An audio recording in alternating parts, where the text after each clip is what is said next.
la generación que estaba allí a vivir cómodamente. Va a estar en medio del barro, va a estar en las trincheras, va a sufrir, va a ir al desierto, va a ver gente morir en la guerra, va a cargar con sus propios muertos.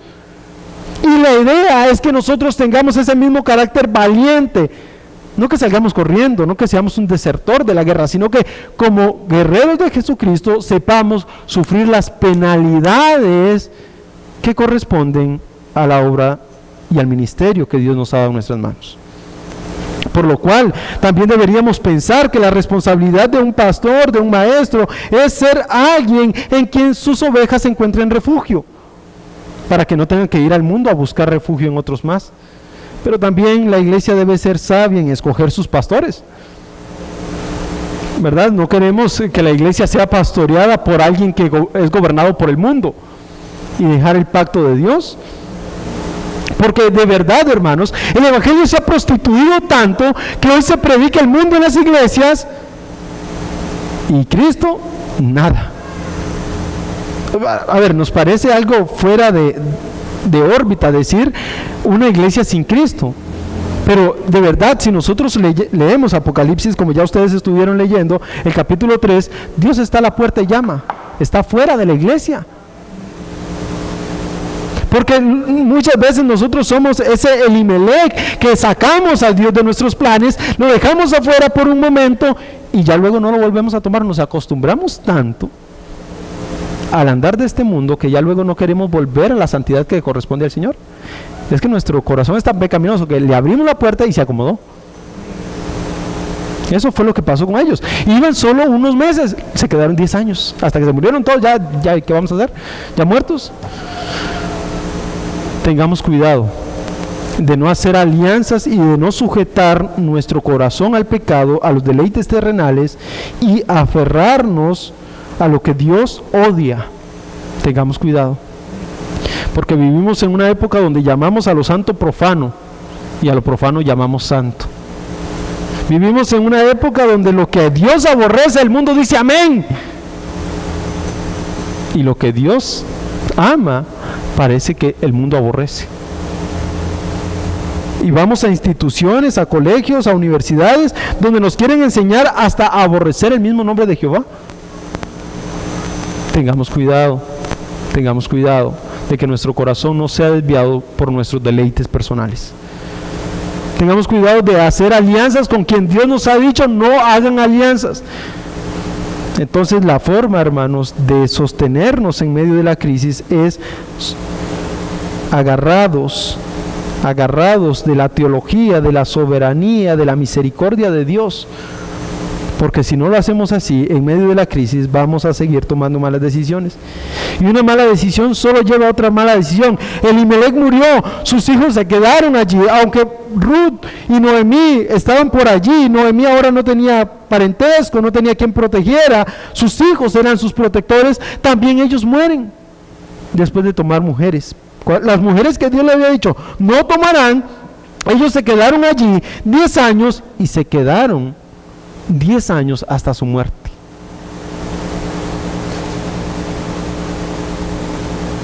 También esto nos muestra el carácter de Dios. El carácter de Dios es un carácter disciplinador. El carácter de Dios es un carácter misericordioso con sus hijos, que disciplina para hacer crecer a su pueblo, no disciplina para destruirlo. Pero nosotros pensamos en Dios, esto, gracias por el hermano que nos explicó esto. El hermano nos decía una vez, un pastor nos decía, es que nosotros pensamos en Dios como que si nosotros fuésemos los padres, ¿verdad? Y entonces si el niño hace berrinche, le damos lo que él quiere. Si el niño golpea la pared, le damos lo que él quiere para que deje de golpear la pared. Y nosotros nos dejamos gobernar por nuestros hijos. Bueno, Dios no es así. Dios no es así. Por más berrinche que hagamos nosotros como creyentes, la disciplina de Dios va a venir, porque es el carácter santo, justo y perfecto de Él. Él tiene un plan perfecto, y lo tenía para Ruth y Noemí, por supuesto. Pero para que ese plan se llevase a cabo, tenían que pasar por el fuego de la disciplina. Y el fuego de la disciplina para Noemí era perder a su marido y perder a sus hijos. Aunque ella no era la responsable legal, fue la que cargó con todo el peso, porque el responsable legal al final era Elimelec. Pero vemos cómo el plan perfecto de Dios se va llevando a cabo en medio de la disciplina de Dios. Entonces, hermanos, también debemos someternos a la disciplina de Dios como ese padre que quiere y ama a sus hijos y disciplina a sus hijos porque los ama.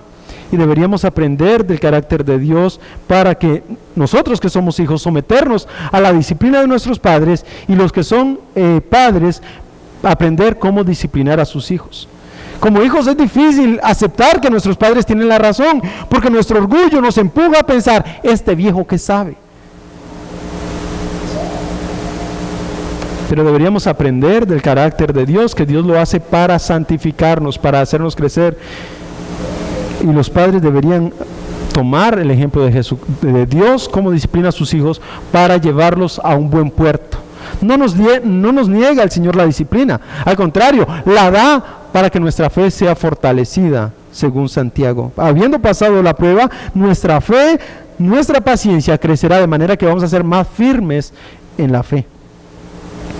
Bueno, parece que Ruth está aquí, Noemí y Orfa, ahora sí se encuentran en un problema bien grave, porque ahora se encuentran sin tierra, sin hombres y sin nadie que la represente legalmente delante de su propio pueblo. Ahora imagínense esta situación catastrófica. La tercera y último de los conflictos que vemos hoy es la muerte de los hijos. Murió Malón y Kelión. Es esto, hermanos. Si la mujer estaba sometida al varón, como estaba sometida a la tierra, la mujer necesitaba un representante que la gobernase para que pudiese tomar posesión de la tierra. De lo contrario, la tierra iba a quedar libre. Necesitaba o ya fuese un marido o ya fuese un hijo para que éste tomase posesión. El caso de Noemí es que Noemí ya no tenía hijos y ya era vieja. No sabemos cuántos años eran viejos para ellos, pero probablemente 40, 50 años era suficiente para una población que vivía poco tiempo. Imagínense en una población que vivía 70 años, por ejemplo, 50 años ya eran muchos. O una población que para nosotros puede ser de 60 años, ¿de dónde va a parir una mujer un bebé? ¿Y qué hombre va a querer tomarla como mujer para poder restituir su tierra? Y que cada hombre en Israel tenía su propia tierra, su propia familia, y quién iba a sostenerla a ella. O sea, debía buscarse otro soltero que la buscase a ella, o otro hombre que quisiese hacerse cargo de otra familia. Así que estaba en problemas, porque entonces la tierra estaba perdida, la herencia estaba perdida y ya no había mucho que hacer. El tercer conflicto es la muerte de sus hijos, y la consecuencia de esta es que la mujer se quedó privada de todos sus bienes. Dice, y la mujer quedó privada de sus 2 hijos y de su marido. Esto incluía, hermanos, una vida paupérrima. Había quedado literalmente en la calle, sin nada, sin nadie que la defendiese. Es triste la situación en la que Dios ha puesto a Noemí. Es dificilísima, pero Dios tenía un plan soberano para Noemí. Dios no puede disciplinar a sus hijos para destruirlos, Dios los disciplina para hacerlos crecer. Y vamos a ver al final de este libro cómo Dios le da a Noemí un hijo que, aunque no nacido de ella, representa a aquel heredero de todas sus tierras. Dios tenía un plan perfecto para ellas. Pero entonces, ¿qué podemos aprender hasta aquí, hermanos? Otra de las muchas aplicaciones que podemos pensar es que, a pesar de que lo profundo que sea la crisis, a pesar de lo difícil que sea la situación, Dios siempre tiene un final feliz para nuestras vidas. Parece difícil pensar en esto. Imagínense, volviendo al Nuevo Testamento, cómo el apóstol Pablo podía pensar en un final feliz para él cuando estaba a punto de ir a la muerte, cuando le escribe a Timoteo, estoy pronto de ir a la muerte. Cuando él estaba pensando en que cuando fuese juzgado por Roma, él iba a morir. Y así fue. Le cortaron la cabeza y ahí acabó. ¿Dónde está el final feliz ahí? Pensamos, ¿dónde está el final feliz de los hijos de Dios que han sido martirizados? Hermanos, el final feliz de nosotros no está aquí en la tierra, El final feliz de nosotros está con la gloria venidera, con Jesucristo. Así que cualquiera, hermanos, cualquiera sea el conflicto, cualquiera sea la situación, cualquiera que sea nuestro dolor, debemos pensar que Dios ha hecho un plan perfecto en su soberanía y en su gracia para que nosotros podamos sostenernos de ahí. Cualquiera. Vamos a morir, todos vamos a morir. Vamos a sufrir, todos vamos a sufrir. No podemos vivir como si no tuviésemos esperanza, como que si no tuviésemos un Dios. Volviendo a la pregunta inicial, si somos hijos de Dios, ¿por qué andamos como que si no tuviésemos esperanza? ¿Tenemos derecho a andar como quien no tiene esperanza? De ninguna manera, porque del otro lado, del umbral de la muerte, nos espera Jesucristo. Y en esta tierra, Dios no nos prometió glorias. ¿Cuál de sus discípulos Dios le dijo? Vas a ser rico. El Señor les dijo, en este mundo van a tener aflicciones. ¿No fue eso lo que les dijo? Pero tengan paz. Yo he vencido al mundo.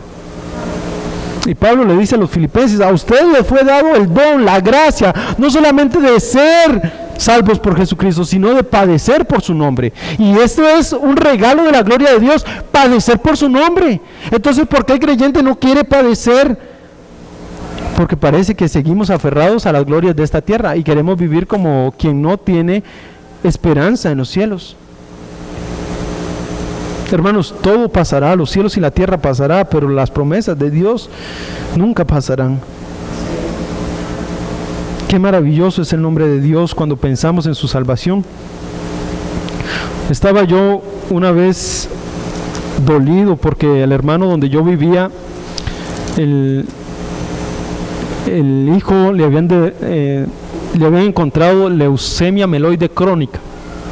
Esto es una enfermedad de la médula espinal y yo me doy cuenta mientras estoy en el seminario y tengo que volver a casa y me doy cuenta en medio de eso y fue para mí impactante. Es decir, caramba, ¿qué palabras llevo? ¿Qué le digo, Señor? Y cuando llego yo a la casa de él a tomarnos un café, el café de las 3 de la tarde, nos sentamos y yo no sabía qué decirle y lo que le pregunté es, hermano, ¿cómo está usted? ¿Qué piensa de todo esto? Y entonces fue cuando pude entender algunas cosas. El hermano me dijo, mira, todos nos vamos a morir.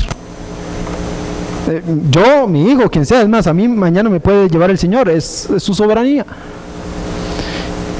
Pero lo que me duele, me dijo, es que mi hijo no ha entregado su vida al Señor. El resto no importa, que se lo lleve cuando sea. Pero, ¿para qué me sirve un hijo que no vive para la gloria de Dios? Es más doloroso para un padre tener un hijo que no vive para la gloria de Dios que un hijo que muere para la gloria de Dios. Caramba, yo dije, wow, este hombre se somete a la... Hermanos, solo es un hombre común y corriente como nosotros, de carne y huesos, que tiene claro quién es su Dios.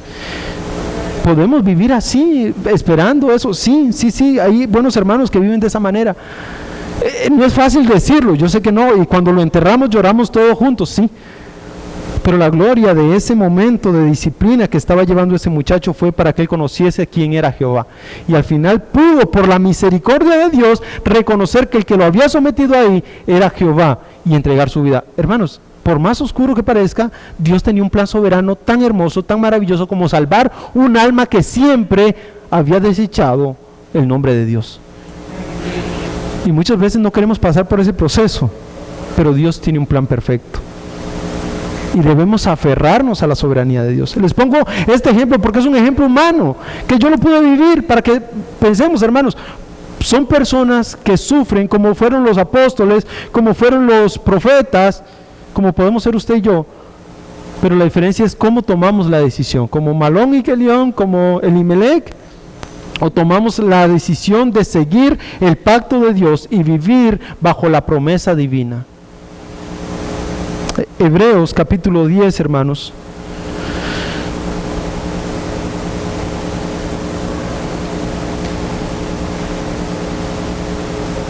Hebreos capítulo 10, versículo 19 nos dice: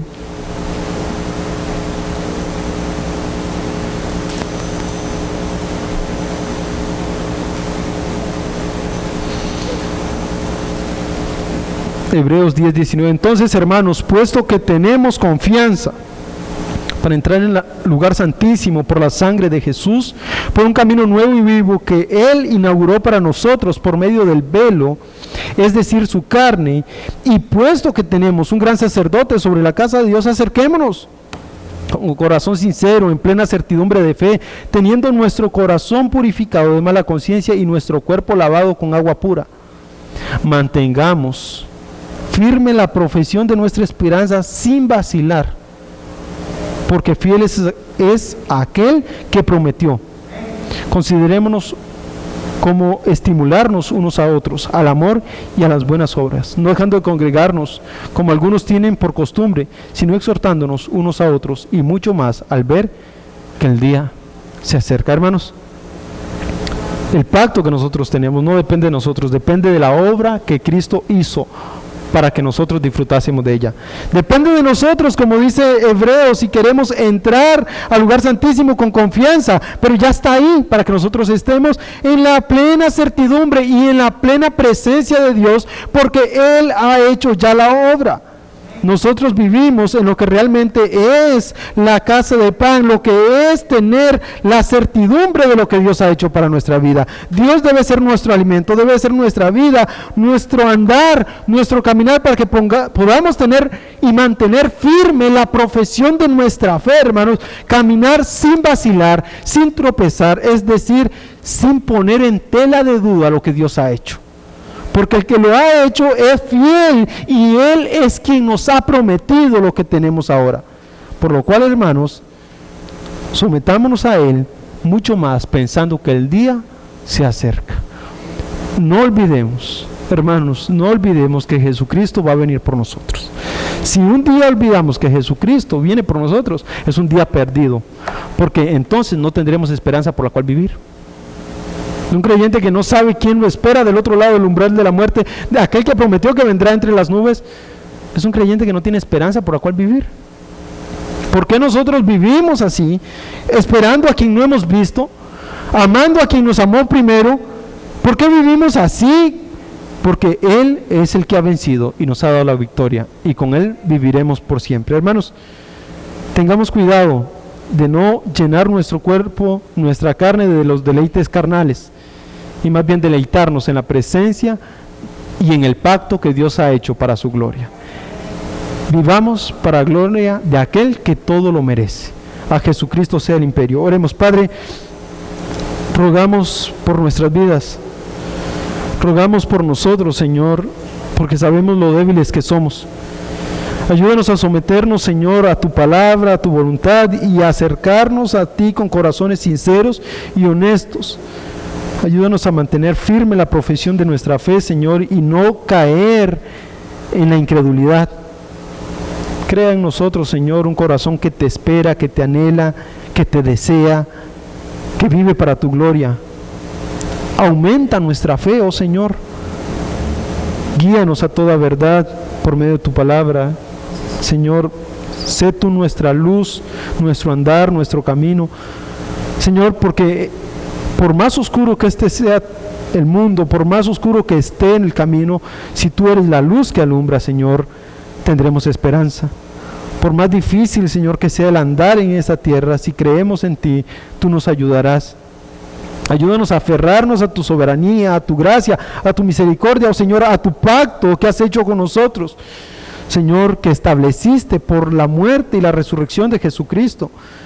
Eso es una obra tuya, oh Señor, para tu gloria. Ayúdanos a creer, a aferrarnos ahí, Señor, para poder vivir en esta tierra, esperando nuestras moradas que están en los cielos, Señor. Ayúdanos a ser embajadores de tu gracia, ayúdanos a ser embajadores de la fe, a mostrar, Señor, tu plan soberano a este mundo, y que nuevas personas puedan llegar y estar a tus pies, Señor. No por lo que nosotros hicimos, sino por lo que Cristo ha hecho, de manera, Señor, que nosotros podamos ser reflectores de aquel que vive y reina por los siglos de los siglos. Señor, déjanos vivir para tu gloria, ayúdanos a vivir para tu gloria, mientras esperamos la venida de Jesucristo, porque a Él esperamos, a Él anhelamos, y sabemos que su promesa es fiel, y Él no tarda su venida, sino que la hará en el tiempo que Él lo ha establecido, Señor, y es perfecto. pero sabremos que pronto vendrá porque está escrito, he aquí, vengo en breve. Señor, ayúdanos a esperar esa promesa tan preciosa. Y cualquiera que sean las circunstancias, cualquiera que sea el dolor, podamos decir, vivimos para la gloria de Jesucristo. Señor, fortalécenos, ayúdanos a vivir, fortalece el vínculo de la paz de esta iglesia, fortalece el vínculo que nos une, para que podamos, Señor, los unos a los otros, exhortarnos, amonestarnos, Señor, y comprometernos para buenas obras los unos con los otros, Señor. Que el deleite temporal de esta tierra se vaya saliendo, Señor, para que podamos deleitarnos en tu palabra. Bendícenos, Señor, para que podamos amarnos los unos a los otros, como tú nos has amado. A ti sea la honra, la gloria, el imperio, la majestad por los siglos de los siglos. Amén. Buenos días, hermanos.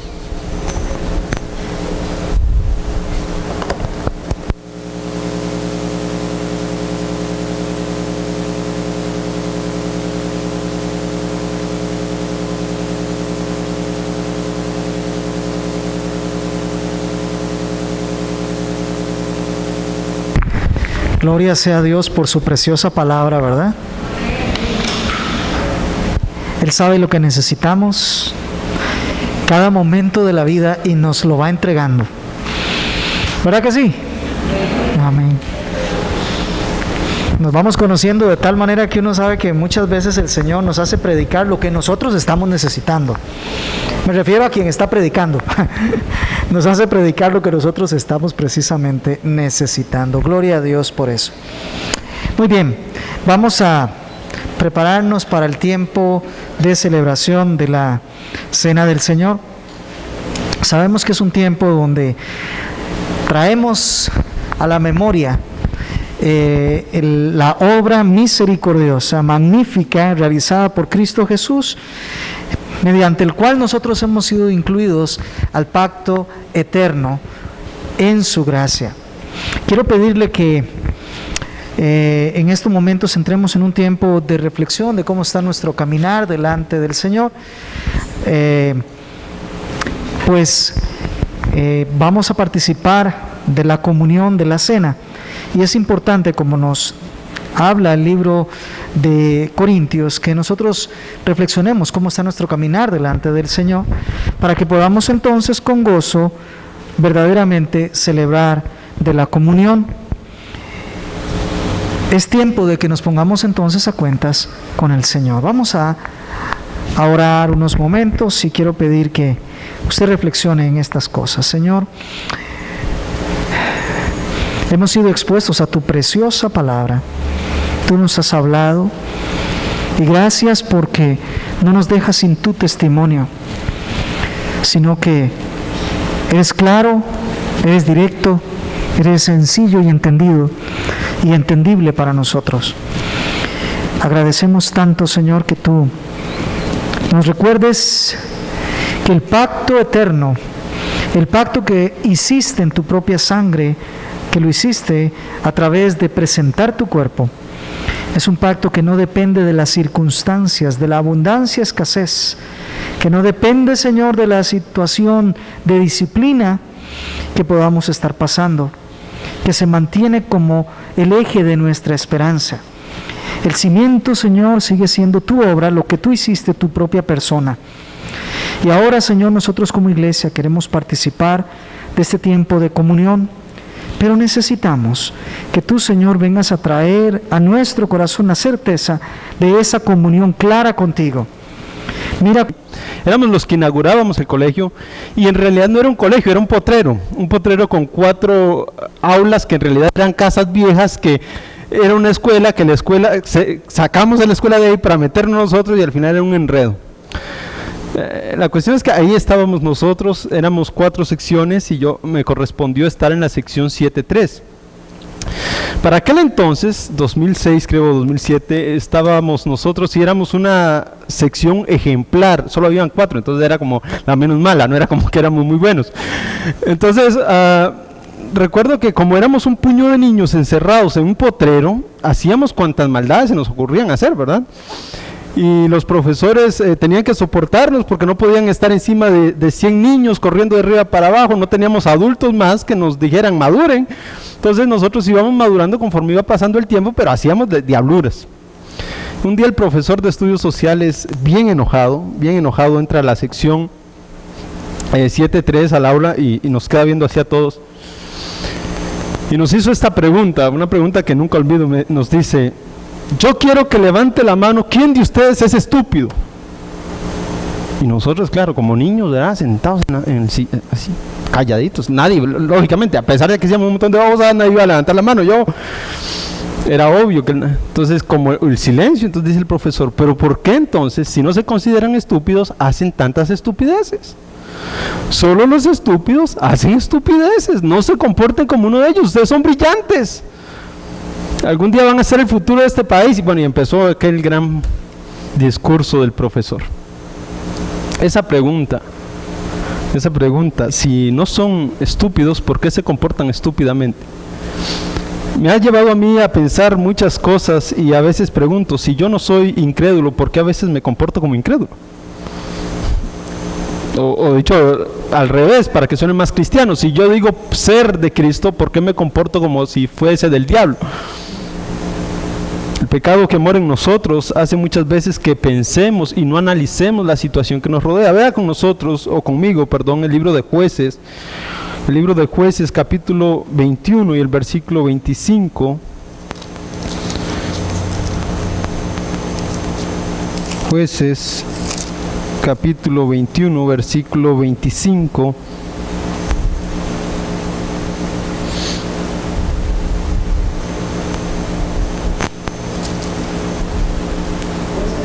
Capítulo 21, versículo 25.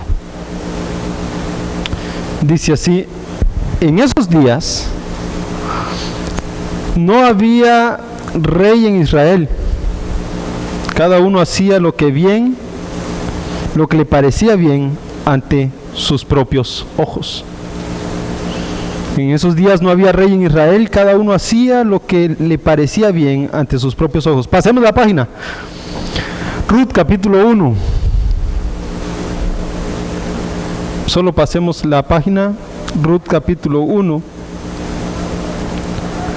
Aconteció que en los días que gobernaban los jueces en Israel, hubo hambre en el país, y un hombre de Belén de Judá fue a residir a los campos de Moab con su mujer y sus 2 hijos. Aquel hombre se llamaba Elimelec y su mujer se llamaba Noemí. Los nombres de sus 2 hijos eran Malón y Kelión, efrateos de Belén de Judá, y llegaron a los campos de Moab y allí se quedaron. Y murió Elimelec, marido de Noemí, y quedó ella con sus 2 hijos. Ellos se casaron con mujeres moabitas. El nombre de una era Orfa y el nombre de la otra Ruth, y vivieron allí unos 10 años. Murieron también los 2, Malón y Kelión, y la mujer quedó privada de sus 2 hijos y de su marido. Oremos. Padre celestial, gracias porque a tu nombre nos reunimos delante de ti, a congregarnos, a exaltarte, a glorificarte, pero también venimos a ti para ser edificados por tu palabra. Queremos, Señor, ser instruidos por ella. Ayúdanos a transformar nuestra mente, nuestros corazones a tu voluntad, Señor. Ayúdanos a conservar la santidad de tu nombre, a promulgar la fe y a vivir conforme a lo que predicamos, Señor. Guía nuestros corazones para dejar de lado la hipocresía y poder luchar con ánimo pronto contra el pecado que nos asedia cada día, y cada día aferrarnos más a tu santa palabra, Señor, porque esperamos de los cielos aquel que prometió que vendría. Esa es nuestra fe, nuestra esperanza y nuestra forma de vivir, esperando a aquel que prometió que pronto vendría. Señor, si esa promesa no existiese, vana sería toda nuestra profesión de fe. Si Jesucristo no viniese por nosotros, si Él no hubiese resucitado entre los muertos, ¿qué sería de nosotros? Pero como Él resucitó y ascendió a los cielos, vendrá también por su iglesia. A Él esperamos. Ayúdanos a vivir conforme a esa esperanza que tenemos, yendo por este mundo, yendo por este camino, Señor, que es tan difícil. A ti sea la honra, la gloria, el imperio, la majestad por los siglos de los siglos. Amén. Hermanos, el libro de Ruth, ya puede proyectarlo si quiere. Gracias. El libro de Ruth tiene varias cosas que deberíamos tomar en cuenta. Primero, el libro de Ruth es conocido dentro de algunos autores como la Cenicienta de Dios, es decir, esto de Disney, ¿verdad? Una mujer pobre, desmerecedora de todo, se encuentra un hombre rico, esto como que si fuera un cuento de hadas. No, el libro de Ruth no nos presenta eso, ese no es el énfasis del libro de Ruth. El énfasis del libro de Ruth es la soberanía, la gracia y la misericordia de Dios. El hecho de que nosotros pensemos en Ruth como que si fuese esa mujer desprotegida y todo, no es el énfasis del libro. Más bien pensamos en que Dios está utilizando su gloria para restituir el nombre de una familia muerta. Por lo cual en la Torá, en la ley, en la Tanakh, perdón, el libro de los judíos, ellos no llaman este libro Ruth, sino Ruth y Noemí. Porque en realidad lo que Dios está tratando no es el corazón de Ruth, es el corazón de Noemí. Es restituir la familia de Noemí que ha sido muerta. Pensando en ello, también debemos pensar que el libro de Ruth nos presenta una forma de vida lejana a nosotros. En el libro de Ruth encontramos leyes, costumbres, tradiciones muy distantes a las de nosotros, por lo cual el libro de Ruth nos abre un panorama de cómo vivía el pueblo de Israel mucho tiempo atrás. Más que un cuento de hadas, el libro de Ruth parece ser que Dios nos muestra cómo a través de un siervo justo como Booz, él trabajaba con su misericordia hacia personas desprotegidas como Noemí y Ruth. ¿Qué era lo que representaba Booz? Un hombre fiel a Dios, que se sometía a la voluntad de Dios y que por lo cual estaba comprometido ante la ley de Dios.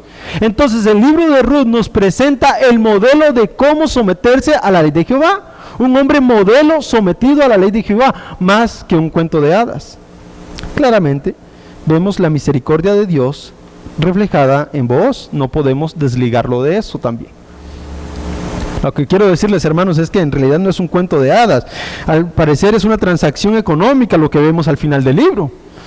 Una transacción donde se cambia un zapato y todo lo demás. Esto es solo para que tengamos un panorama del libro de Ruth antes de que entremos a él. ¿Quién escribió Ruth? No lo sabemos.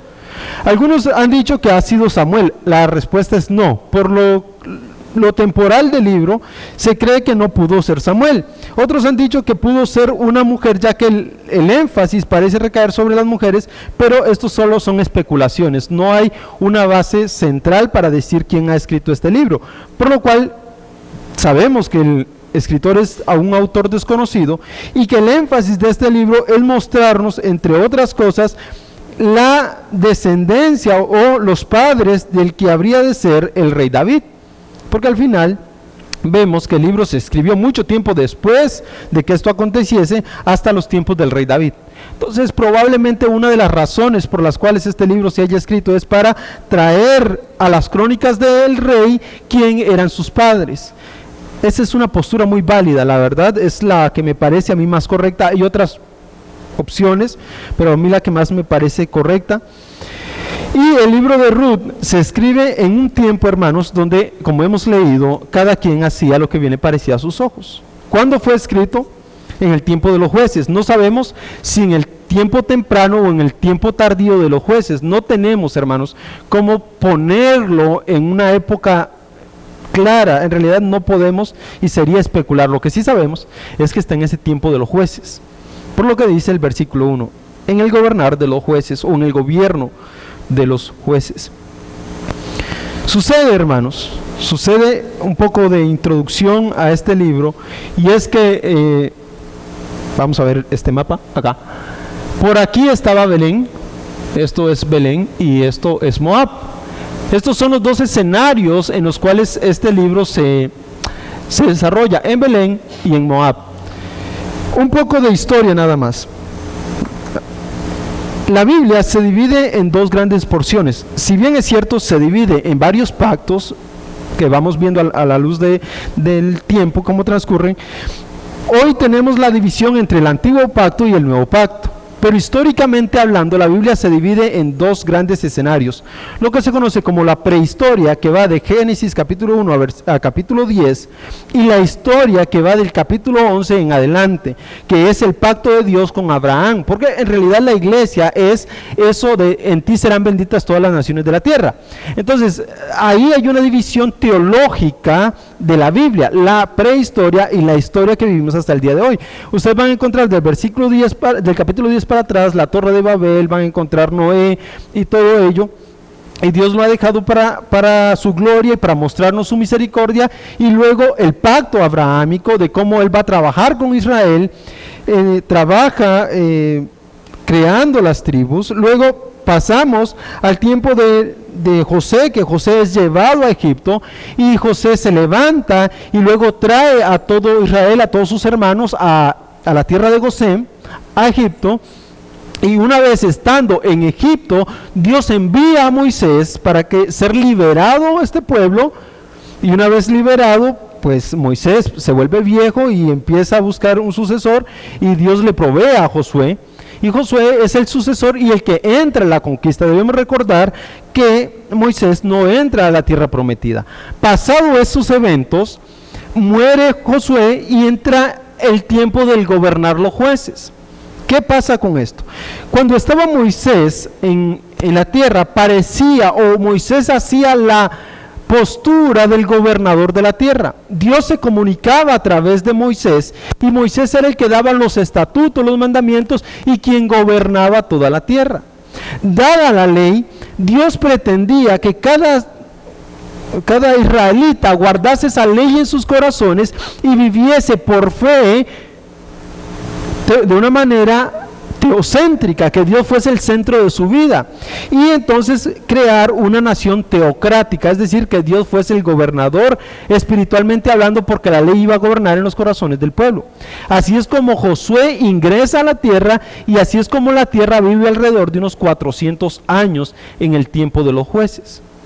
Un poco de historia, yo sé, es cansado, pero a mí, lo lamento, a mí me gusta. Entonces, ¿por qué quiero traer todo esto a colación? Porque en ese tiempo, como no habían gobernadores, toda la tierra de Israel era acechada. A ver, creo que está apagado, ahí está. Toda la tierra era acechada, y era acechado por los enemigos por varias partes. Cuando hablamos de los jueces no eran un gobernador estatal, sino que eran gobernadores locales. ¿Cómo decir? O más parecido a lo que nosotros conocemos como los alcaldes. Entonces cada quien debía proteger su porción de la tierra. Había un juez por aquí defendiendo de los filisteos, había otro por allá defendiendo de los que estaban más arriba, y estaban otros que por aquí luchaban, y así sucesivamente se iba levantando un juez cada vez que se necesitaba. No gobernaba todo el país, sino la región que estaba siendo acechada por los pueblos enemigos del Señor. Entonces debemos saber eso del tiempo de los jueces también. No era un gobernador nacional. Como Dios quería que esa fuera su forma de vida, su estatuto de vida, cuando ellos piden rey, un poco más allá, en primer libro de Samuel, encontramos que Dios se siente ofendido porque Él quería ser el gobernador desde los corazones propios de las personas, pero las personas no podían pensar en que podían ser gobernados por sí solos. De hecho, el libro de Ruth nos habla de que como cada quien hacía lo que bien le parecía, ellos deciden salir de la tierra de Belén. Y ahí quiero que nos quedemos, hermanos. Vamos a pasar un buen tiempo en este libro de Ruth, cuanto el Señor nos provea. Vamos a estar leyendo y meditando un poco en el libro de Ruth. El libro de Ruth y Noemí. Dice el versículo 1: aconteció que en los días que gobernaban los jueces en Israel hubo hambre en el país. Debemos pensar entonces, habiéndoles dado toda esta introducción de historia, ¿por qué había hambre en la tierra? Es una buena pregunta. La pregunta podría responderse por cuestiones de guerras que venían e iban y los conflictos políticos y económicos que tenían con sus enemigos. Israel tenía problemas con sus enemigos, y esto de levantarse un juez, estar yendo y viniendo, hacía que los enemigos entraban, se llevaban todas sus riquezas, sus cosechas, destruían todas sus familias. Esto creaba cierta inestabilidad en el país. y cierta hambruna también. Debemos pensar en el capítulo 1 cómo la soberanía de Dios se está manifestando para crear en el pueblo de Dios un corazón diligente. Porque encontramos que hubo hambre en el país, en todo el país. Y cuando pensamos en que los enemigos de Dios no tenían hambre, por el caso de Moab, los moabitas no tenían hambre, pero Israel sí tenía hambre. ¿Qué estaba pensando Dios cuando hizo esto con sus hijos? ¿Por qué someterlos a estas circunstancias? Pensamos un poco más en la situación que vivía específicamente la familia en la que Dios está tratando, que es la de Elimelech y la de Noemí, cómo Dios está tratando en sus corazones para que ellos encuentren refugio a pesar del hambre física que pueden tener. Cuando estamos pensando en lo que Dios está haciendo en ellos, debemos pensar que en estos primeros 5 versículos encontramos, hermanos, 3 conflictos, 2 decisiones y 3 consecuencias. Encontramos que hubo hambre en la tierra, un conflicto; murió Elimelech, segundo conflicto; muerte de los hijos de Elimelech, tercer conflicto. Pero ¿cuáles fueron las decisiones? En el hambre decidieron irse de Belén. En la muerte de Elimelech, los hijos tomaron para sí mujeres moabitas, y las consecuencias fue que se fueron a residir a Moab. La consecuencia de que los hijos tomaran para sí mujeres extranjeras es que se quedaron habitando en los campos de Moab. Y la consecuencia de las muertes de los hijos es que Ruth y Noemí y Orfa se quedaron desamparadas en la tierra. Por lo cual, hermanos, hoy quiero que pensemos un poco en cómo responder a la crisis sosteniéndonos de la soberanía de Dios.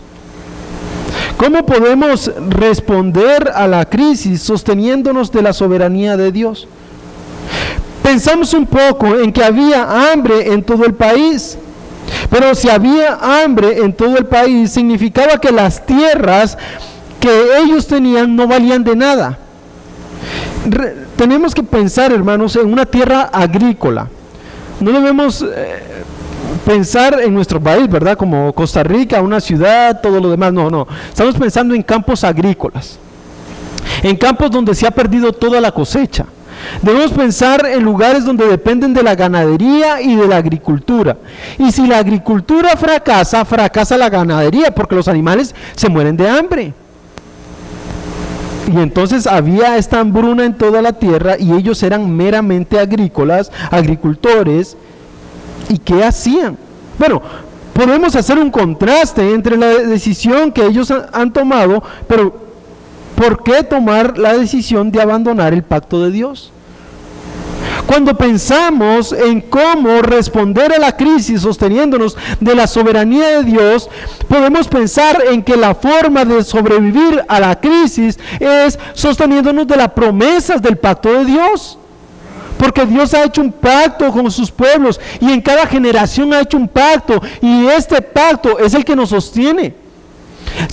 Pensamos nosotros como creyentes que a pesar de la muerte, a pesar del dolor, de los sufrimientos, a pesar de lo que se venga, esperamos de los cielos a Jesucristo, que nos va a redimir de este cuerpo mortal. ¿No es eso lo que nos sostiene al final en las crisis? Pero ¿qué puede sostener a un creyente? Solo pensar en el pacto de Dios. Vean qué interesante el versículo 1. Y hubo un hombre de Belén de Judá. Este Belén, hermanos, es que habían 2 Belén, pero este Belén de Judá es el que encontramos acá. Otra vez lo apagué. Yo tengo la manía de apagar todo. Es este Belén que está por acá, que pertenecía a esta zona. Este Belén de Judá, que ellos están pensando aquí, hubo un hombre de Belén de Judá, y este hombre fue a residir a los campos de Moab. Pero vayamos al versículo 2 un momento antes de quedarnos ahí. Aquel hombre se llamaba Elimelech.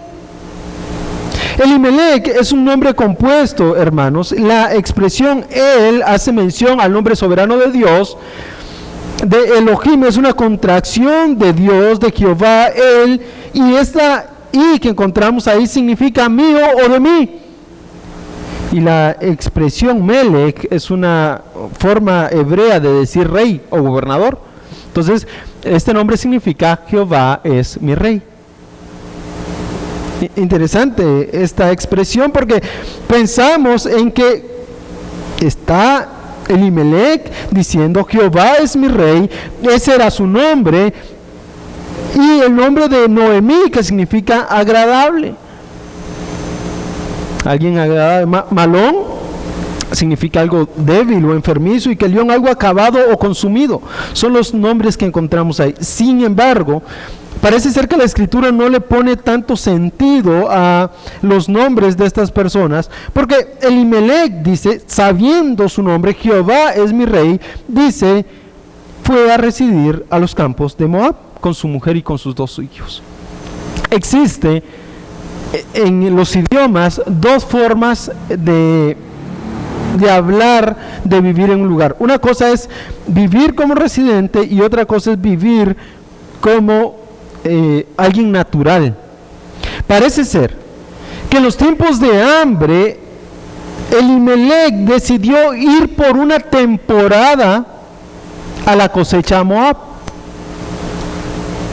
Entonces vemos la primera decisión. En la primera crisis hubo hambre y la decisión, salieron de Belén. Esto parece una paradoja, porque Belén significa la casa de pan. Beit Lehem, casa de pan.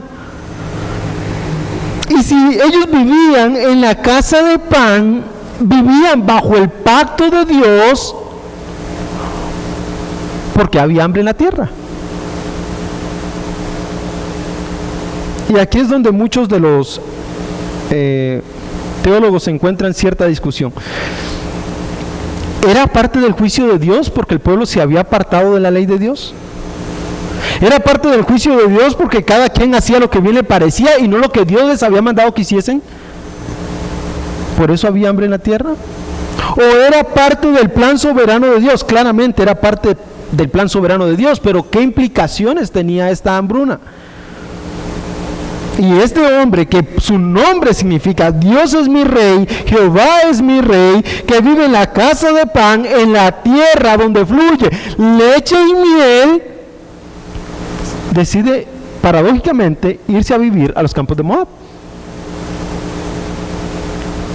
Hermanos, esto no es una decisión fácil. Moab está aquí, Belén está aquí. Tenían que hacer todo este recorrido por calle, por carretera. Actualmente hay 138 kilómetros. ¿Ustedes saben lo que es caminar 138 kilómetros? Caramba, es que caminar ya 10 kilómetros cuesta. Alrededor de una persona que mantenga un ritmo constante, no corriendo, constante, caminar 10 kilómetros le puede tomar entre 2 horas y 2 horas y media. Ahora multiplica eso por 128. Por montañas, por desiertos. Y salir de la tierra que Dios les había prometido a sus padres acá para volver a Moab tenía sus implicaciones que debemos pensarlas muy bien. ¿Por qué? Porque ¿qué son estas implicaciones de ir ahí?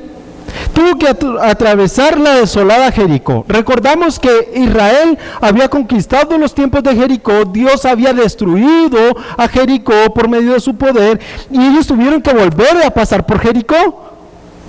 Pasar por el desierto de Judá cerca del Mar Muerto. Cruzar el río Jordán hasta llegar a la tierra de Moab. Esto de verdad era dejar la tierra prometida. Era hacer el recorrido al revés. De hecho, este recorrido que ellos están haciendo es el recorrido inverso de lo que había hecho sus padres para entrar a la tierra prometida. Y ellos decidieron volver a los campos de Moab. Pero ahora, hermanos, pensemos un poco más profundamente. ¿Qué representaba Moab? Si bien Elimelech significa Jehová, Yahweh, es mi rey, el gobernador, el dios de Moab era Quemos, o Quemos, es indiferente, Quemos creo que es, ¿sí? Y entonces a este dios pagano le ofrecían bebés. había una olla que calentaban a fuego, y cuando estaba roja del calor ponían ahí los bebés hasta que eran consumidos por el fuego. Y esto al parecer traía fertilidad a la tierra, y este era el Dios de ellos. Paréntesis aquí, hermanos. Esto nos parece una barbaridad. Esto es increíble. Pero hay gente que defiende el aborto, no hay mucha diferencia. Cierro paréntesis.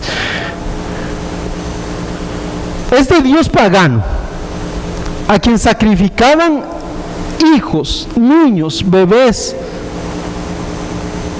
y que nos parece una gran barbaridad, una barbarie, era esta tierra donde Elimelech estaba yendo. Pero no solamente esto, eran unos enemigos de Israel. En Números encontramos que ellos habían caminado por la tierra, y que en el capítulo 22, versículo 24, habían contratado un profeta para que los maldijese. El gobernador de Moab quería que fuese maldito el pueblo de Israel. Este es Balac. En capítulo 22 usted encontrará esa historia. Entonces contemplamos en la palabra de Dios que Moab era una tierra que no agradaba a Dios, que estaba lejos de la gloria de Dios, y que no representaba en nada la santidad de Jehová. Ahora entienden lo difícil que significa dejar la tierra prometida, el Dios de los padres, para volver a un Dios pagano. Las implicaciones de esta decisión iban mucho más allá de lo que nosotros podemos pensar. Era abandonar a Jehová, Dios Todopoderoso, santo y justo, perfecto, lleno de misericordia, para ir tras un Dios pagano que lo que deseaba era su propia gloria. Ir a una tierra que, aunque había pan, ciertamente no había la gloria de Dios allí. Y aunque deseaban ellos, aunque deseaban sus estómagos estar bien, Dios quería para ellos la santidad y la rectitud. Entonces esto era una decisión bien terrible: o es mi estómago o es Jehová. Lo que pasa, hermanos, lo que pasa aquí, a modo de aplicación, es que muchas veces tomamos decisiones sin consultar a Dios. Muchas veces tomamos decisiones sin consultar a Dios. Muchas veces pensamos tener tanta razón y tanto conocimiento teológico que pensamos, bueno, irnos unos cuantos días a Moab no equivale a nada. Perdón. Irse unos cuantos días a Moab no significa nada, porque fueron a residir temporalmente unos cuantos días mientras pasaba la cosecha, porque en Moab había pan. No pasa nada. La palabra residir significa ir temporalmente, una época corta. Esa es la idea de esta palabra hebrea ahí. Como plantar una tienda, la misma idea de Abraham, que plantaba una tienda y luego la movía para otro lado. No era un forastero en la tierra. Esa es la idea de residir, de ese verbo. No pasa nada. ¿Qué puede pasar en 6 meses? Dios sabe, tengo hambre, puedo irme para allá. Y muchas veces pensamos en que tenemos tanto conocimiento que Dios es misericordioso, pero nos olvidamos del juicio y del santo nombre que ponemos muchas veces en contradicción de lo que Dios significa y de lo que nosotros decimos ser. No debemos olvidarnos de que como creyentes somos embajadores de Dios aquí en la tierra. Y un embajador es un representante de un lugar, de una provincia, de un país en otra tierra. Y este representante debe reflejar todas las leyes, todo el conocimiento y todo lo que él significa su país, aunque sea en otro lugar. Esto es como las embajadas. Muchas veces la gente se va a refugiar a las embajadas porque en las embajadas representan un lugar soberano de otro país. Y entonces nosotros somos embajadores de Cristo. No debemos poner en contradicción la santidad de Dios contra nuestros deseos pecaminosos. No podemos, porque entonces estamos siendo malos ejemplos de lo que es la santidad que le pertenece a Jehová. Y parece ser lo que está sucediendo aquí. Elimelec dijo, bueno, unos cuantos días, ¿qué puede salir mal? Solo para ir a llenar nuestros estómagos. Y la expresión aquí, y llegaron a los campos de Moab y allí se quedaron. Hasta ahí todo va bien. Los planes perfectos. Vean, nos quedamos aquí, residimos en Moab, comemos y ¿qué importa? Listo. Esto es como ir un ratico al mundo, ¿verdad? Ponernos un pie en el mundo y regresamos. ¿Qué puede salir mal? Nada, pues sí, solo es un ratico. Y esto es lo que Elimelec estaba pensando. Ahora debemos pensar, hermanos, un poco más de la cultura, y es que al parecer Dios está juzgando la decisión de Elimelec, porque Elimelec es la cabeza de la casa y es el gobernador de la casa. El principio aquí que encontramos en el versículo 2 es que en el versículo 1 hubo un hombre de Belén de Judá. Un hombre de Belén de Judá fue a residir a los campos. Literalmente podríamos decir, y aconteció o sucedió también que un hombre de Belén de Judá fue a residir a los campos de Moab. La responsabilidad recae sobre el marido acá. Es un principio que traemos desde Israel, porque la familia estaba subyugada al nombre de su marido. Es más, las tierras estaban subyugadas al nombre del marido, al punto de que una mujer no podía hacerse cargo de sus tierras si no estaba bajo la representación de un hombre. Estoy pensando hasta este momento que ellos dejaron sus tierras, dejaron su casa, dejaron su familia, dejaron todo para ir a comer a Belén. Ahora encontramos, hermanos, cómo vamos nosotros a responder en los tiempos de crisis.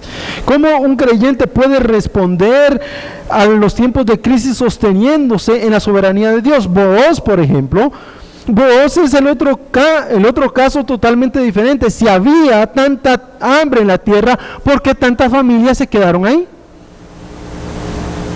Ya más adelante vamos a hablar de Booz. Pero si Booz pudo sobrevivir en el tiempo de hambruna, ¿por qué Elimelec no pudo?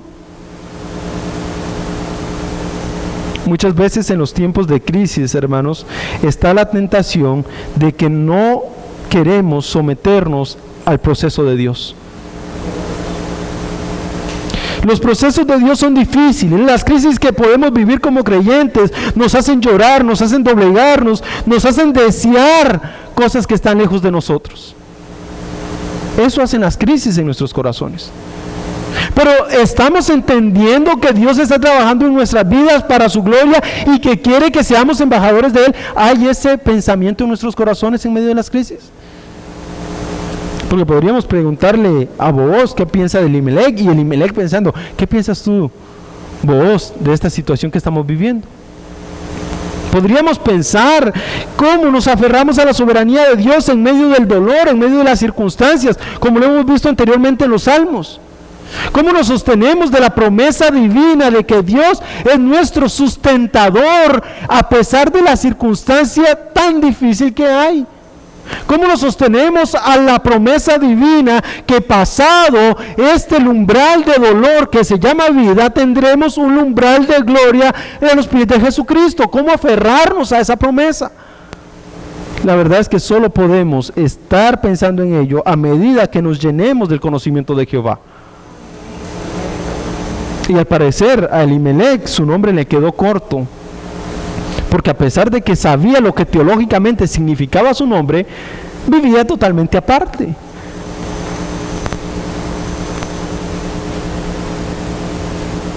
Entonces vemos la segunda de todos estos conflictos que ocurren. Dice el versículo 3, y murió Elimelec, marido de Noemí, y quedó ella con sus 2 hijos. Hasta aquí, segundo problema. Segundo problema, murió Elimelec, marido de Noemí. Esto era una catástrofe para Noemí. Perder al hombre en quien toda su herencia, toda su tierra estaba depositada, la dejaba a ella como una huérfana. Pero bueno, vamos a ver, no hay que ser tan dramáticos, ahí estaba Malón y Kelión.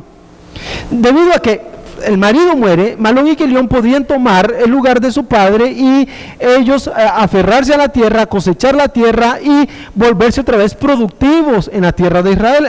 En otro sentido, sí, fue una gran catástrofe, pero tenían como refugiarse en Malón y Kelión. Parece que el juicio de Dios no se hizo tardar en cuanto a esta respuesta, porque ellos estaban ahí. Saben un poco acerca de Moab, un poquito más acerca de Moab. ¿Se acuerdan que Moab era, los moabitas eran descendientes de Lot, de las hijas de Lot sí, era incestuosa la relación, y hay un poco de cultura ahí. No podemos negar que los israelitas se cruzaban las familias, se casaban entre primos hermanos, entre hermanos, y aún, bueno, no entre hermanos, entre medios hermanos, ¿verdad? Y era algo bien curioso entre ellos, porque lo que querían al final era mantener la herencia entre las familias. Y Dios en cierto momento lo permitió para que se mantuviese un orden en el pueblo. Abraham se casa con Sara, luego manda a sus hijos a que se casen con sus primos para mantener la herencia dentro de la familia. Bueno, el caso de Lot y sus hijas, pareciera que las hijas de Lot no quisieron ir a buscar un forastero para quien tener hijos, sino que decidieron tomar hijos de su propio padre. Es algo bien extraña esta decisión, pero responde a una necesidad cultural, por decirlo de alguna manera. El asunto que quiero llevarlos a pensar aquí es que cuando muere Elimelec, marido de Noemí, y ella se queda con sus 2 hijos, ellos se casaron con mujeres moabitas. Bien, cómo traicionan hasta su propia cultura. Cómo traicionan hasta sus propias creencias. Los israelitas tenían prohibido dejar la tierra prometida, según Deuteronomio 7:13, porque la tierra prometida era el lugar de bendición que Dios les había dado, y es lo primero que hacen.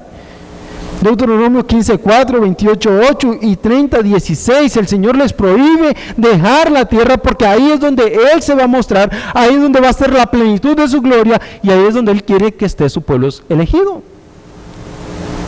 Y ellos lo primero que hacen es desechar el mandamiento de Dios. Pero en Deuteronomio capítulo 7, vean allá conmigo, Deuteronomio capítulo 7, encontramos el asiento teológico para lo que estamos diciendo.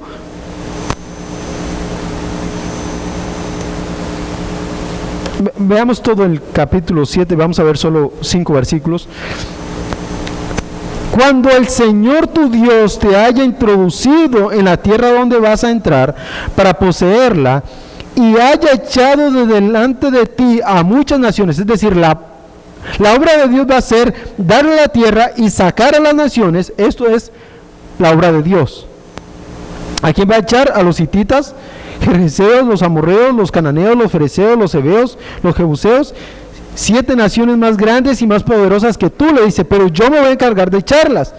Y cuando el Señor tu Dios los haya entregado delante de ti, es decir, el Señor los va a arrodillar delante de ustedes. Cuando el Señor tu Dios los haya entregado delante de ti y los haya derrotado, los destruirás por completo, no dejarás nada de ellos. No harás alianzas, para nada. Ni te apiadarás de ellos, no contraerás matrimonio con ellos, no darás tus hijos a sus hijos, ni tomarás sus hijas para tus hijos, porque ellos apartarán a tus hijos de seguirme para servir a otros dioses. Entonces la ira del Señor se encenderá contra ti y Él pronto te destruirá. Vean lo que Dios les está diciendo. Yo voy a hacerlo todo, dice Dios. Yo les voy a poner las naciones a sus pies, yo los voy a destruir, y el papel de ustedes es no tener misericordia de ellos, no hacer alianza con ellos y no contraer matrimonio con ellos. Eso es todo. No hagan alianzas con ellos. Y aquí encontramos que una vez muerto Elimelec, esta tragedia que sucede aquí, tomaron estos hombres mujeres para sí. Esta es la segunda mala decisión que toman, tomar mujeres extranjeras para sí. Y la otra es que vivieron allí unos 10 años. No solamente habían decidido tomar para sí mujeres, sino que esto significaba que ahora se iban a quedar a vivir permanentemente allí con ellas. Es decir, dejar por completo el pacto de Dios. Dejar por completo la tierra donde fluye leche y miel. Dejar por completo la promesa divina de que Dios iba a estar allí. Eso era lo que implicaba. Se quedaron allí como 10 años. Y la expresión se quedaron allí 10 años es 10 años más después de que su papá murió. Y se quedaron solo 10 años porque solo 10 años les permitió vivir al Señor. Si no, se quedan toda la vida ahí. Literalmente se quedaron toda su vida ahí porque el Señor los rayó, los quitó de la tierra, los pulverizó. Pero la idea de ellos era abandonar totalmente el pacto de Jehová. Hermanos, por aquí encontramos ciertas implicaciones bíblicas que nosotros deberíamos también tomar en cuenta. Si bien es cierto, Dios nos ha llamado a ser misericordiosos con los incrédulos, a tener paz con ellos, deberíamos pensar siempre en hacer alianzas con creyentes antes que con incrédulos. Tengamos cuidado. La prioridad del creyente no debe ser habitar y ser rodeado de incrédulos, sino vivir en comunión con los hijos de Dios. Parece que Elimelech había deseado ir a Moab antes de, por ejemplo, ir donde Booz, que era su pariente más cercano. Y muchas veces nosotros como creyentes tenemos más fe y en esperanza en el incrédulo que nuestro propio hermano, nuestro propio creyente. Preferimos ir a recibir consejo del psicólogo que ir a una consejería bíblica. Tengamos cuidado, hermanos, de cómo desechamos el pacto de Dios también. Muchas veces queremos ser bendecidos por la tierra antes que ser bendecidos por Dios, aunque esto signifique desechar la ley de Dios en nuestros corazones. Tengamos cuidado. En cuanto a los matrimonios no hay mucho que decir, porque ya Pablo dice a los corintios, no hay sin yugo desigual con los incrédulos. Esto ya debería ser algo inscrito en nuestros corazones y no llevarlo más allá, porque sabe Dios que el día que lo hagamos nos vamos a desviar de sus caminos. Dios lo ha hecho así. Y si Dios lo dice, es porque Dios es sabio. Recordemos, Dios es Dios y nosotros somos simples seres humanos. Dios lo sabe todo, nosotros no. Si Dios dice no, es no. Si Dios dice sí, es sí. Y nuestra respuesta debe ser amén. Creemos en ti, oh Dios. Y así parece ser que deberíamos vivir nosotros en esta tierra. La pregunta es, ¿por qué entonces los creyentes viven como que si fuesen incrédulos o por qué prefieren ir al mundo? La respuesta es, hermanos, y esto también atañe un poco a los pastores, es porque los pastores se han desviado y han prostituido el evangelio. Esto es una realidad de nuestras congregaciones. Y cuando digo de nuestras congregaciones hablo del evangelio que se predica hoy, de lo que tenemos hoy de verdad. Y la gente no quiere escuchar la palabra de Dios porque la palabra de Dios nos golpea, nos redarguye, nos corrige, y lo que queremos escuchar es alguien que nos diga, vive feliz, vive bien. Aquel mensajito, no se complique, viva feliz. Cuando la palabra de Dios dice, sufre pues aflicciones como buen soldado de Jesucristo. Un soldado no va a la guerra a vivir cómodamente.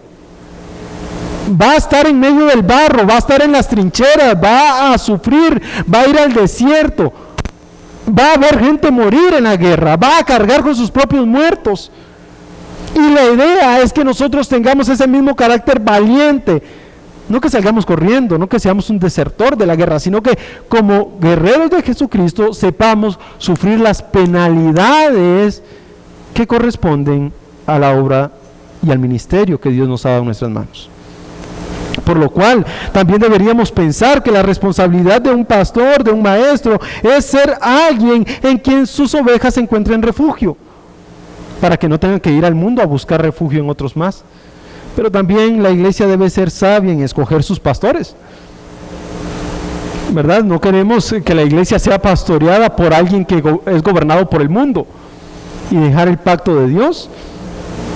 Porque de verdad, hermanos, el evangelio se ha prostituido tanto que hoy se predica el mundo en las iglesias y Cristo, nada. A ver, nos parece algo fuera de órbita decir una iglesia sin Cristo. Pero de verdad, si nosotros leemos Apocalipsis, como ya ustedes estuvieron leyendo, el capítulo 3, Dios está a la puerta y llama, está fuera de la iglesia. Porque muchas veces nosotros somos ese Elimelec que sacamos al Dios de nuestros planes, lo dejamos afuera por un momento y ya luego no lo volvemos a tomar. Nos acostumbramos tanto al andar de este mundo que ya luego no queremos volver a la santidad que corresponde al Señor. Es que nuestro corazón es tan pecaminoso que le abrimos la puerta y se acomodó. Eso fue lo que pasó con ellos. Iban solo unos meses, se quedaron 10 años, hasta que se murieron todos. Ya ¿qué vamos a hacer? ¿Ya muertos? Tengamos cuidado de no hacer alianzas y de no sujetar nuestro corazón al pecado, a los deleites terrenales y aferrarnos a lo que Dios odia. Tengamos cuidado, porque vivimos en una época donde llamamos a lo santo profano y a lo profano llamamos santo. Vivimos en una época donde lo que Dios aborrece, el mundo dice amén, y lo que Dios ama, parece que el mundo aborrece. Y vamos a instituciones, a colegios, a universidades, donde nos quieren enseñar hasta a aborrecer el mismo nombre de Jehová. Tengamos cuidado de que nuestro corazón no sea desviado por nuestros deleites personales. Tengamos cuidado de hacer alianzas con quien Dios nos ha dicho no hagan alianzas.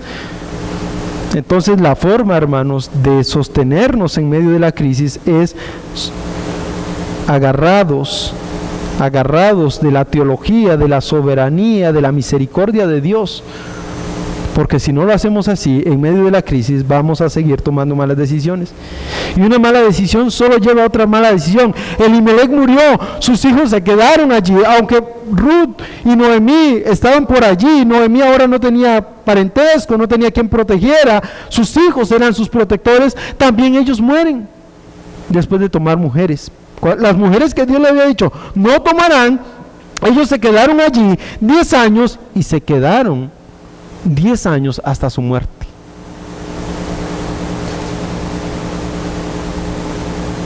También esto nos muestra el carácter de Dios.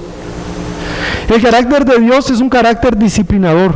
El carácter de Dios es un carácter misericordioso con sus hijos, que disciplina para hacer crecer a su pueblo, no disciplina para destruirlo.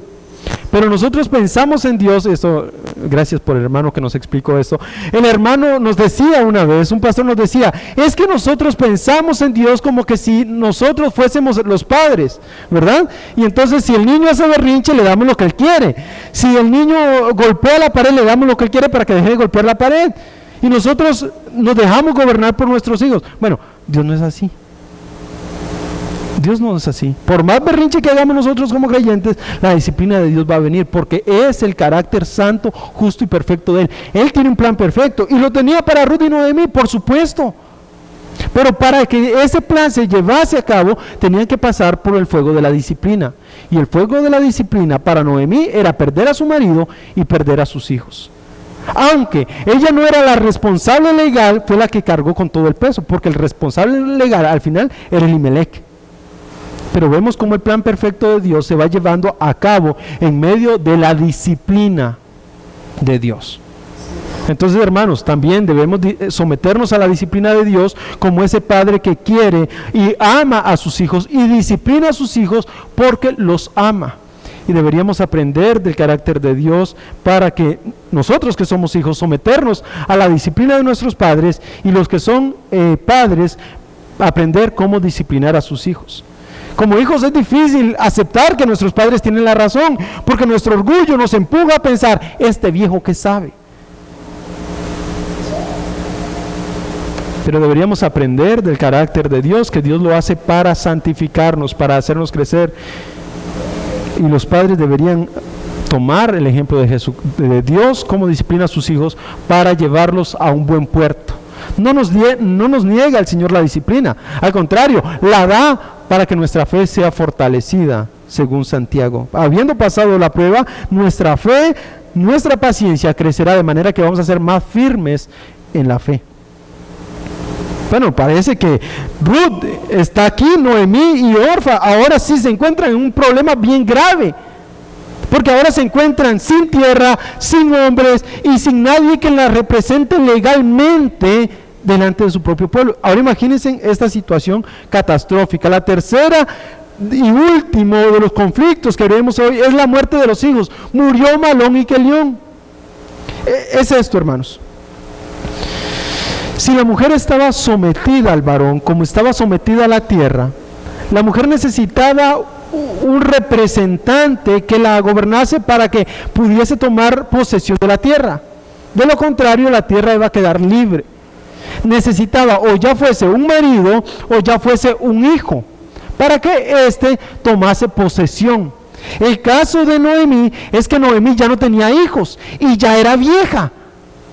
No sabemos cuántos años eran viejos para ellos, pero probablemente 40, 50 años era suficiente para una población que vivía poco tiempo. Imagínense, en una población que vivía 70 años, por ejemplo, 50 años ya eran muchos. O una población que para nosotros puede ser de 60 años, ¿de dónde va a parir una mujer un bebé? ¿Y qué hombre va a querer tomarla como mujer para poder restituir su tierra? Y que cada hombre en Israel tenía su propia tierra, su propia familia, y quién iba a sostenerla a ella. O sea, debía buscarse otro soltero que la buscase a ella, o otro hombre que quisiese hacerse cargo de otra familia. Así que estaba en problemas, porque entonces la tierra estaba perdida, la herencia estaba perdida y ya no había mucho que hacer. El tercer conflicto es la muerte de sus hijos, y la consecuencia de esta es que la mujer se quedó privada de todos sus bienes. Dice, y la mujer quedó privada de sus 2 hijos y de su marido. Esto incluía, hermanos, una vida paupérrima. Había quedado literalmente en la calle, sin nada, sin nadie que la defendiese. Es triste la situación en la que Dios ha puesto a Noemí. Es dificilísima, pero Dios tenía un plan soberano para Noemí. Dios no puede disciplinar a sus hijos para destruirlos, Dios los disciplina para hacerlos crecer. Y vamos a ver al final de este libro cómo Dios le da a Noemí un hijo que, aunque no nacido de ella, representa a aquel heredero de todas sus tierras. Dios tenía un plan perfecto para ellas. Pero entonces, ¿qué podemos aprender hasta aquí, hermanos? Otra de las muchas aplicaciones que podemos pensar es que, a pesar de que lo profundo que sea la crisis, a pesar de lo difícil que sea la situación, Dios siempre tiene un final feliz para nuestras vidas. Parece difícil pensar en esto. Imagínense, volviendo al Nuevo Testamento, cómo el apóstol Pablo podía pensar en un final feliz para él cuando estaba a punto de ir a la muerte, cuando le escribe a Timoteo, estoy pronto de ir a la muerte. Cuando él estaba pensando en que cuando fuese juzgado por Roma, él iba a morir. Y así fue. Le cortaron la cabeza y ahí acabó. ¿Dónde está el final feliz ahí? Pensamos, ¿dónde está el final feliz de los hijos de Dios que han sido martirizados? Hermanos, el final feliz de nosotros no está aquí en la tierra. El final feliz de nosotros está con la gloria venidera, con Jesucristo. Así que cualquiera, hermanos, cualquiera sea el conflicto, cualquiera sea la situación, cualquiera que sea nuestro dolor, debemos pensar que Dios ha hecho un plan perfecto en su soberanía y en su gracia para que nosotros podamos sostenernos de ahí. Cualquiera. Vamos a morir, todos vamos a morir. Vamos a sufrir, todos vamos a sufrir. No podemos vivir como si no tuviésemos esperanza, como que si no tuviésemos un Dios. Volviendo a la pregunta inicial, si somos hijos de Dios, ¿por qué andamos como que si no tuviésemos esperanza? ¿Tenemos derecho a andar como quien no tiene esperanza? De ninguna manera, porque del otro lado, del umbral de la muerte, nos espera Jesucristo. Y en esta tierra, Dios no nos prometió glorias. ¿Cuál de sus discípulos Dios le dijo? Vas a ser rico. El Señor les dijo, en este mundo van a tener aflicciones. ¿No fue eso lo que les dijo? Pero tengan paz, yo he vencido al mundo.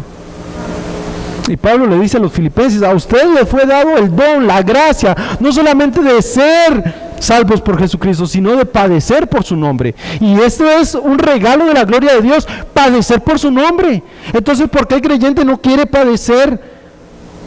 Porque parece que seguimos aferrados a las glorias de esta tierra y queremos vivir como quien no tiene esperanza en los cielos. Hermanos, todo pasará, los cielos y la tierra pasará, pero las promesas de Dios nunca pasarán. Qué maravilloso es el nombre de Dios cuando pensamos en su salvación. Estaba yo una vez dolido porque el hermano donde yo vivía, el hijo le habían encontrado leucemia mieloide crónica. Esto es una enfermedad de la médula espinal y yo me doy cuenta mientras estoy en el seminario y tengo que volver a casa y me doy cuenta en medio de eso y fue para mí impactante, es decir, caramba, ¿qué palabras llevo? ¿Qué le digo, Señor? Y cuando llego yo a la casa de él a tomarnos un café, el café de las 3 de la tarde, nos sentamos y yo no sabía qué decirle y lo que le pregunté es, hermano, ¿cómo está usted? ¿Qué piensa de todo esto? Y entonces fue cuando pude entender algunas cosas. El hermano me dijo, mira, todos nos vamos a morir. Yo, mi hijo, quien sea, es más, a mí mañana me puede llevar el Señor, es su soberanía. Pero lo que me duele, me dijo, es que mi hijo no ha entregado su vida al Señor. El resto no importa, que se lo lleve cuando sea. Pero, ¿para qué me sirve un hijo que no vive para la gloria de Dios? Es más doloroso para un hijo, para un padre, tener un hijo que no vive para la gloria de Dios que un hijo que muere para la gloria de Dios. Caramba, yo dije, wow, este hombre se somete a la... Hermanos, solo es un hombre común y corriente como nosotros, de carne y huesos, que tiene claro quién es su Dios. ¿Podemos vivir así, esperando eso? Sí, hay buenos hermanos que viven de esa manera. No es fácil decirlo, yo sé que no, y cuando lo enterramos lloramos todos juntos, sí. Pero la gloria de ese momento de disciplina que estaba llevando ese muchacho fue para que él conociese quién era Jehová. Y al final pudo, por la misericordia de Dios, reconocer que el que lo había sometido ahí era Jehová y entregar su vida. Hermanos, por más oscuro que parezca, Dios tenía un plan soberano tan hermoso, tan maravilloso como salvar un alma que siempre había desechado el nombre de Dios. Y muchas veces no queremos pasar por ese proceso, pero Dios tiene un plan perfecto. Y debemos aferrarnos a la soberanía de Dios. Les pongo este ejemplo porque es un ejemplo humano, que yo lo pude vivir, para que pensemos, hermanos. Son personas que sufren como fueron los apóstoles, como fueron los profetas, como podemos ser usted y yo. Pero la diferencia es cómo tomamos la decisión, como Malón y Kelión, como Elimelech, o tomamos la decisión de seguir el pacto de Dios y vivir bajo la promesa divina. Hebreos capítulo 10, hermanos.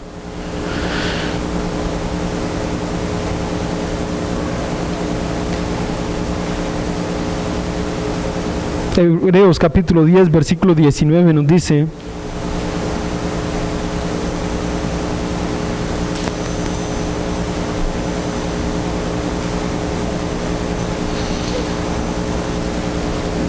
Hebreos 10, 19. Entonces, hermanos, puesto que tenemos confianza para entrar en el lugar santísimo por la sangre de Jesús, por un camino nuevo y vivo que Él inauguró para nosotros por medio del velo, es decir, su carne, y puesto que tenemos un gran sacerdote sobre la casa de Dios, acerquémonos con corazón sincero, en plena certidumbre de fe, teniendo nuestro corazón purificado de mala conciencia y nuestro cuerpo lavado con agua pura. Mantengamos firme la profesión de nuestra esperanza sin vacilar, porque fiel es aquel que prometió. Considerémonos como estimularnos unos a otros al amor y a las buenas obras, no dejando de congregarnos como algunos tienen por costumbre, sino exhortándonos unos a otros, y mucho más al ver que el día se acerca. Hermanos, el pacto que nosotros tenemos no depende de nosotros, depende de la obra que Cristo hizo para que nosotros disfrutásemos de ella. Depende de nosotros, como dice Hebreos, si queremos entrar al lugar santísimo con confianza, pero ya está ahí para que nosotros estemos en la plena certidumbre y en la plena presencia de Dios, porque Él ha hecho ya la obra.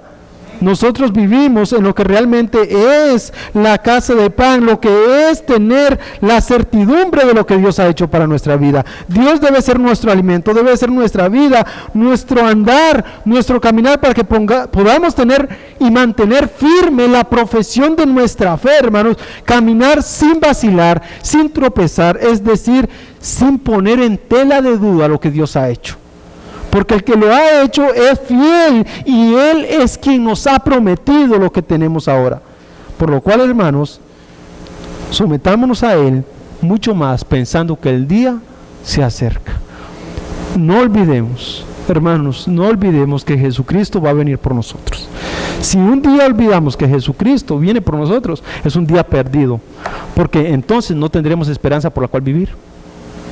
Un creyente que no sabe quién lo espera del otro lado del umbral de la muerte, de aquel que prometió que vendrá entre las nubes, es un creyente que no tiene esperanza por la cual vivir. ¿Por qué nosotros vivimos así, esperando a quien no hemos visto, amando a quien nos amó primero? ¿Por qué vivimos así? Porque Él es el que ha vencido y nos ha dado la victoria, y con Él viviremos por siempre. Hermanos, tengamos cuidado de no llenar nuestro cuerpo, nuestra carne, de los deleites carnales, y más bien deleitarnos en la presencia y en el pacto que Dios ha hecho para su gloria. Vivamos para la gloria de aquel que todo lo merece. A Jesucristo sea el imperio. Oremos. Padre, rogamos por nuestras vidas, rogamos por nosotros, Señor, porque sabemos lo débiles que somos. Ayúdanos a someternos, Señor, a tu palabra, a tu voluntad, y a acercarnos a ti con corazones sinceros y honestos. Ayúdanos a mantener firme la profesión de nuestra fe, Señor, y no caer en la incredulidad.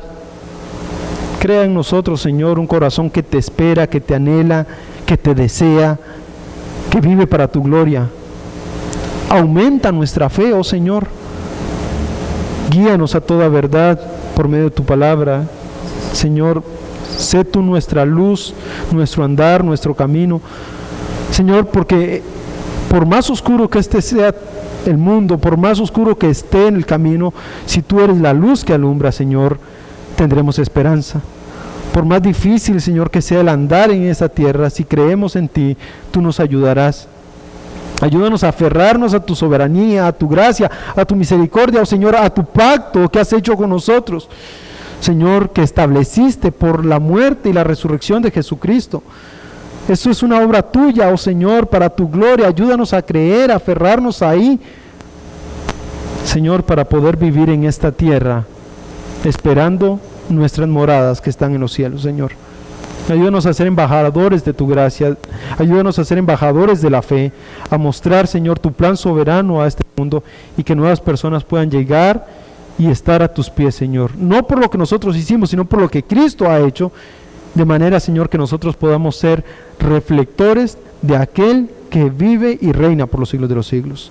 Señor, déjanos vivir para tu gloria, ayúdanos a vivir para tu gloria, mientras esperamos la venida de Jesucristo, porque a Él esperamos, a Él anhelamos, y sabemos que su promesa es fiel, y Él no tarda su venida, sino que la hará en el tiempo que Él lo ha establecido, Señor, y es perfecto. Pero sabremos que pronto vendrá, porque está escrito: he aquí, vengo en breve. Señor, ayúdanos a esperar esa promesa tan preciosa, y cualquiera que sean las circunstancias, cualquiera que sea el dolor, podamos decir: vivimos para la gloria de Jesucristo. Señor, fortalécenos, ayúdanos a vivir, fortalece el vínculo de la paz de esta iglesia, fortalece el vínculo que nos une, para que podamos, Señor, los unos a los otros, exhortarnos, amonestarnos, Señor, y comprometernos para buenas obras los unos con los otros, Señor. Que el deleite temporal de esta tierra se vaya saliendo, Señor, para que podamos deleitarnos en tu palabra. Bendícenos, Señor, para que podamos amarnos los unos a los otros como tú nos has amado. A ti sea la honra, la gloria, el imperio, la majestad por los siglos de los siglos. Amén.